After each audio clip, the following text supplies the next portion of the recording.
Hello दोस्तों, मैं एक बार फिर हेलो दोस्त हैं या जो भी वो चाह रहा पहले से बहुत है कि जुड़ी हुई हैं पॉलिटिकल के लोग धारा पे ज्यादा लोग यहाँ पर देखने का बनाती हैं। यहाँ पे एक साथ लोग वेजिटेरियन लोग, नॉन वेजिटेरियन लोग, सब लोग एक साथ खाते हैं। एक थाली दूसरे के थाली में खाते हैं लोग, लड़का लड़की लोग एक साथ में बैठ के खा लेते हैं। तो ये सब जो सोसाइटी में जो गलत चीजें रही हैं उससे इतर है। दूसरी यूनिवर्सिटियों में इतना ज्यादा स्पेस नहीं है, आप बैठ के बातें नहीं कर सकते हैं। तो ये स्पेस मिला है लर्निंग का, समाज को जानने का, अलग अलग जात के लोगों का, अलग अलग धर्म के लोगों का, दीवारों से सीखने का, किताबों से सीखने का, पब्लिक टॉक से सीखने का, कोई लोग आ रहे हैं तो उनको सुन के सीखने का। ये सब सारी चीजें जेएनयू को काफी दूसरी यूनिवर्सिटी से अलग बनाती हैं। जी, तो मतलब अभी मैं रोकना चाहूंगा आपको। आप आश्वस्त हो लीजिए कि आपके पास और कितना समय है, क्योंकि आपका मेस का टाइमिंग कब तक आपको खाना मिलेगा? कितना बज रहा है? 8:10 हो रहा है। कितना देर तक आपको और बात करना है? दो तीन सवाल और हैं, 10 मिनट लगेगा मुझे लगता है। ठीक है, तो 10 खत्म कीजिए। आई होप कि 8:30 बजे तक है, तो 8:30 बजे तक मिल जाएगा। अच्छा, 8:30 बजे तक है। हाँ, तो 8:20 में आपको मैं छोड़ दूंगा। ठीक है। ठीक, तो अब हम लोग थोड़ा सा ट्रैक दूसरी ओर घुमाते हैं। आपके जो मतलब आपसे जुड़े हुए जो लोग हैं वो बेशक जानते हैं कि आपको भोजपुरी गानों से लगाव है। तो मैं ये पूछना चाहूंगा सवाल आपसे कि भोजपुरी गानों के प्रति आपके लगाव का राज क्या है? मुझे लगता है एक तो हम लोग जहाँ पे पैदा हुए हैं वही भोजपुरी भाषी एरिया है। माँ भी भोजपुरी बोल रही हैं, पिताजी भी भोजपुरी बोल रहे हैं, तो अम्मा पापा दोनों लोग भी भोजपुरी बोल रहे हैं, भाई बहन भी भोजपुरी बोल रहे हैं। सब लोग जब भोजपुरी बोल रहे हैं तो जाहिर सी बात है कि आप उसी को सुनते हुए बड़े हुए हैं, वही सारी चीजें बोलते रहे हैं, तो उससे लगाव होना स्वाभाविक ही है। ये मतलब हम लोगों के लिए भोजपुरी से हम लोग हिंदी सीखते हैं, फिर हिंदी से अंग्रेजी सीखते हैं। तो हम लोगों के लिए भोजपुरी जो है वो हमारी एक पहचान से जुड़ी है। हम लोग उस एरिया से आते हैं। और भोजपुरी के बारे में मैं एक और चीज बोलना चाहूंगा। मुझे याद है जब प्रोफेसर तुलसीराम जिंदा थे तो उन्होंने एक अम्बेडकर सर्किल का ने एक लेक्चर करवाया था, तो उसमें बुद्धा पे और बुद्धिज्म पे बात करते हुए, अम्बेडकर पर बात करते हुए उन्होंने एक बड़ी अच्छी बात बोली थी कि बुद्धा की जो भाषा रही है वो भोजपुरी से मिलती जुलती रही है। जी। मतलब उस समय के डायरेक्ट भोजपुरी तो नहीं बोल सकते हैं, उससे मिलती जुलती रही है। तो हम लोगों के वहाँ तो जब बुद्ध हो, चाहे महावीर हो, चाहे कबीर हो, चाहे रविदास हो, तो इस तरह के लोगों की ही भाषा वो भोजपुरी रही है। तो जाहिर सी बात है कि हम लोगों का लगाव होना मतलब स्वाभाविक है। और मैं इस बात को लेके बहुत कॉन्शियस रहा हूँ शायद शुरू से ही, और आज भी कॉन्शियस हूँ कि हमारी भाषा को पहचान नहीं मिला है। वो चाहे पहचान हिंदी के नाम से दब गई हो और चाहे उसको किसी भी और तरीके से दबा दिया गया हो, हमारी भाषा को पहचान नहीं रहा है। तो जब आप किसी चीज को दबाते हैं, किसी चीज को इग्नोर करने की कोशिश करते हैं, उसको आप सम्मान की दृष्टिकोण से नहीं देखते हैं, तो एक मन में कहीं ना कहीं क्षोभ होता है, विद्रोह भी होता है और लगाव भी बहुत तेजी से होता है। तो ये भोजपुरी भाषा को लोग बोलते रहे हैं कि ये अरे ये लोग तो लेबर लोग बोलते हैं, बिहारी लोग बोलते हैं, सब सारी चीजें। तो हम लोग मेहनत कश लोग हैं भाई, हम लोग वर्किंग क्लास लोग हैं, हम लोग की भाषा वर्किंग क्लास है। तो हम तो इसको अपनी पहचान के तौर पे देखते हैं। तो इससे भोजपुरी को हम एक कॉन्शियस रूप से भी हमको ये एक लगाव रहा है कि नहीं, इस भाषा को जो लोग नीचा दिखाना चाहते हैं और ये सब करना चाहते हैं, तो हम ऐसे लोगों को दिखा देना चाहते हैं कि हम लोग भोजपुरी बोलते भी हैं, हिंदी भी आती है हम लोग को, अंग्रेजी भी आती है, आर्टिकल भी हम लोग इंग्लिश में भी लिखते हैं, हिंदी में भी लिखते हैं। तो वो क्या है, कहीं ना कहीं अपनी भाषा, अपनी चीजों को लेके जो हम लोगों को पैदाइशी ही हम इसको बोलेंगे कि लगाव हो जाता है माँ बाप को देखते हुए, इसलिए कि हमारी माँ की भाषा वही भोजपुरी रही है। तो अब जब माँ से ही आपको लगाव हो तो भोजपुरी से भी लगाव हो ही जाएगा कि अरे अम्मा बोलती हैं तो हम क्यों नहीं बोलेंगे। हमारे पापा आए थे दिल्ली तो बोले कि दिल्ली गईले का मतलब ही नहीं बोल की हिंदी में बतियावे लगी है, खड़ी बोले बोले लगी है। तो पापा का भी बात है कि उनको भी जागरूक है, हम लोगों को भी। तो उनको पता था कि भोजपुरी हम लोगों की भाषा है, तो हमारी अपनी भाषा है तो लगाव तो रहेगा। तो ये अपना नहीं ये तो भाषा की बात है, वही गानों की बात करते बताइए, गानों से क्यों लगाव है? गानों से मुझे लग रहा है कि एक्चुअली मुझे कुछ जिंदगी में मुझे बहुत सारी चीजें नहीं मिली हैं, लेकिन मेरा बहुत मन रहा है चीजों को करने का। जी जी। मैं कभी डांस नहीं किया, हमारे अम्मा पापा कभी हमको डांस नहीं किया, लेकिन मेरे मन में था कि जब भी मौका मिलेगा इतना नाचूंगा कि दिखा दूंगा मैं कितना नाचता हूँ। पूरा जेएनयू देख चुका है आपका डांस। मतलब हाँ, उस हिसाब से नहीं, मुझे खुद भी अच्छा लगता रहा। जैसे घूमने के मामले में रहा, मुझे पापा मुझे बोलेंगे कि हमेशा पढ़ते रहो, इधर उधर कहीं जाने की जरूरत नहीं है। तो ये सब सारी चीजें, तो मन में मुझे ये रहा है कि एक दिन मैं अगर घर से निकलूंगा तो इतना घूमूंगा कि इन लोगों को दिखा दूंगा मैं कितना घूम सकता हूँ।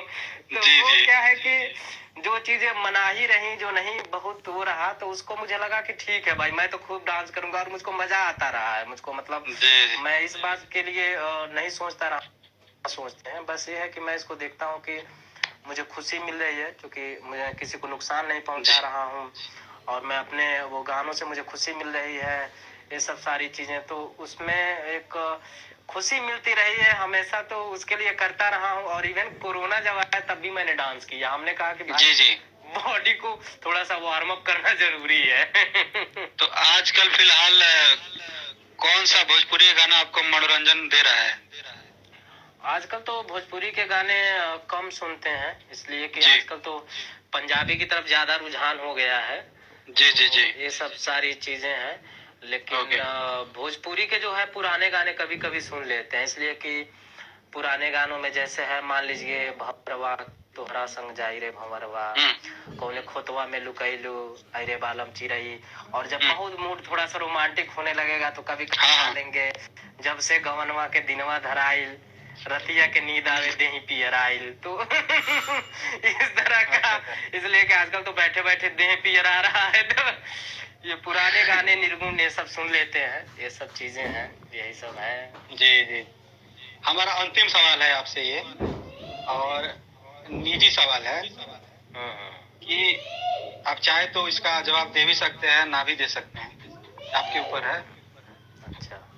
यूनिवर्सिटी कैंपस में आपको किसी लड़की से प्रेम हुआ है? और दूसरा सवाल उसी से जुड़ा, दूसरा सवाल उसी से जुड़ा हुआ है कि भारत देश में प्रेम करना कितना कठिन या कितना आसान है? प्रेम तो शायद नहीं हुआ होगा, इसलिए कि कंफर्म कभी हो नहीं पाया। जी जी जी। तो नहीं, आप अपनी ओर से तो आश्वस्त होंगे ना, आप अपने को तो नहीं, अपनी ओर से भी, अपनी ओर से आश्वस्त क्या होता है, हम काल्पनिक दुनिया भी जो बनाए होते हैं, तो कल्पनाओं का जब यथार्थ पे टेस्टिंग करेंगे तब न चीजें होंगी। जी जी। तो वो चीजें मुझे लगता है कि कभी ऐसा हुआ नहीं, तो इस प्रकार प्रेम कभी हो नहीं पाया, इसको बोल सकते हैं। जी जी। तो इसलिए कभी मैं ये नहीं कहूंगा कि ये प्रेम हुआ, इसलिए कि जब इस तरह का हो ही नहीं पाया, जिस वजह से भी रहा हो, वो शायद अपने में भी ज्यादा खुश रहते होंगे, इस वजह से भी रहा होगा कि कैसे आदमी खुश रह लेता है, तो इस वजह से बहुत ज्यादा प्रेम वाला मसला हो भी नहीं पाया।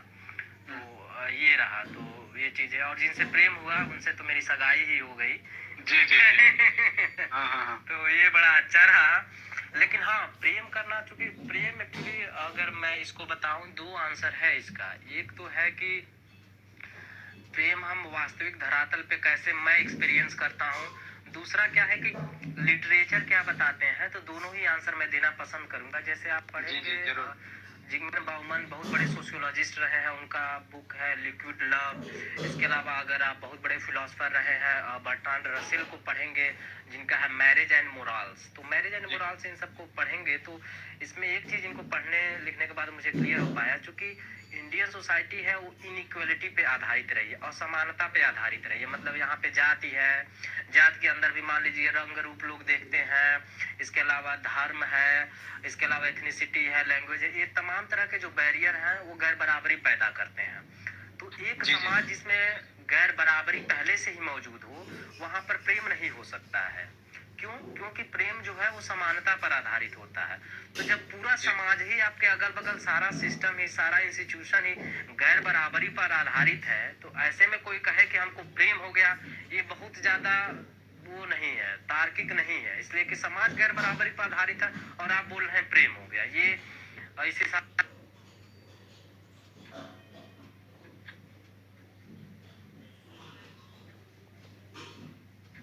जी जी, आपका नेटवर्क थोड़ा सा गड़बड़ हो रहा है, मुझे लग रहा है वीडियो आपके नहीं आ रहा है।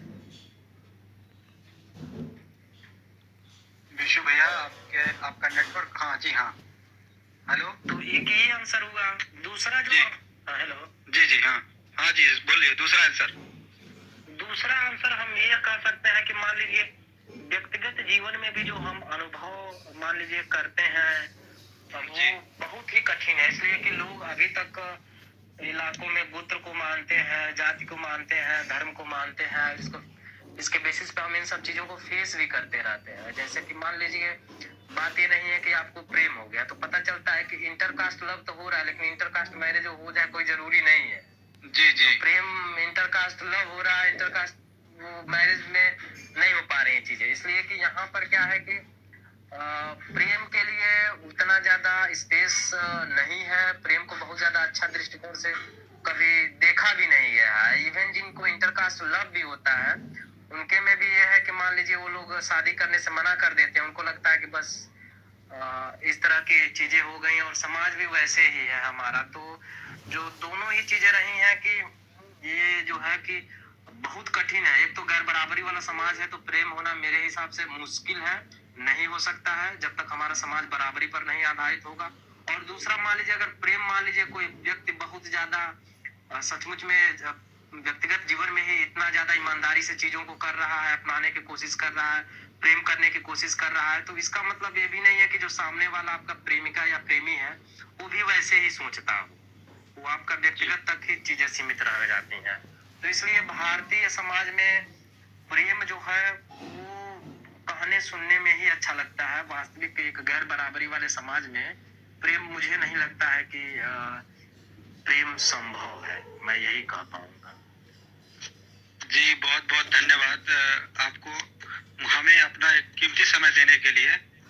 और इसी के साथ मुझे पता है कि आपको मैच ज्वाइन करना है, अभी 10 मिनट बाकी होगा, तो इसी के साथ हम ये वीडियो समाप्त करेंगे। आपका बहुत बहुत धन्यवाद विशु भैया। बहुत बहुत धन्यवाद आपका भी मनिंद्र जी। और हम कहेंगे हम आपके घर गए थे, आप भी हमारे घर आइएगा। जरूर जरूर जरूर जरूर आएंगे। और किसी भी प्रश्न से आपको अगर ठेस पहुंची हो तो उसके लिए माफी रहेगी। ऐसी कोई बात नहीं, हमारे प्रश्न से अलबत्ता किसी संगठन को, किसी व्यक्ति विशेष को, इन लोगों को ठेस पहुंची हो तो उसके लिए मैं माफी तो नहीं मांगूंगा, इसलिए कि मेरी चीजें सही हैं, तो माफी नहीं मांगूंगा। लेकिन कहूंगा कि इसके लिए मुझे खेद रहेगा इस बात का। खेद रहेगा, हाँ खेद कह सकते हैं। ठीक है, ठीक है, तो फिर हम लोग विदा लेते हैं। हाँ हाँ हाँ, थैंक यू।